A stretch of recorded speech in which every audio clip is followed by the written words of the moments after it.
Ayasi jonimga tegib ketding. Mashina minishni o'rgating deb. Agar bitta ishtirokka tushgin, big'illatib o'zingga to'lataman. Jaqqa javob, o'zim to'layman. O'ting davay. O'tir. Sariq ayasi. To'xta, uni xoram tormozni bos ayasi. Ana endi gay turgan bo'lsa, ikkovimizni ham shaqillatadi hozir. Dada, siz buncha asabiylashtirasiz, asabiylashtirganingizga mashina haydash esimdan chiqib ketyapti.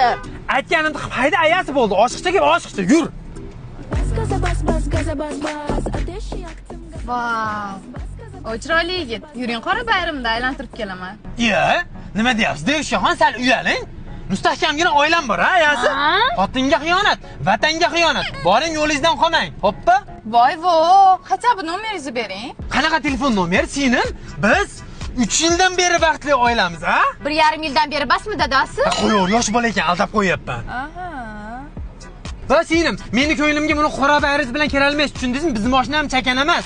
120 millionga olganmiz mashinamizni, ha, ayasi? 82 million basmidi dadasi? Kreditlar bilan 120 million bo'lgan, qo'yur. Yo'q-e. Keyin bu mashinaga faqat 92 benzin qo'yaman, singlim. 80 basmidi dadasi? Hozirgi 80larni qo'ysam, shaqir-chuqur qo'yaryapti, ayasi. Shunaqa. Pulingiz ko'p ekan-da unda.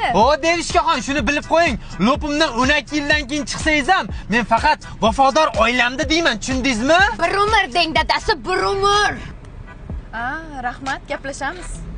Bir umr ayasi, ko'rdingmi? Oldimdan 100 ta pari chiqsa ham senga umuman xiyonat qilmayman. Baxtimizga ko'z tegmasin. Sizga ishonaman dadasi. Hayda ayasi, rahmat.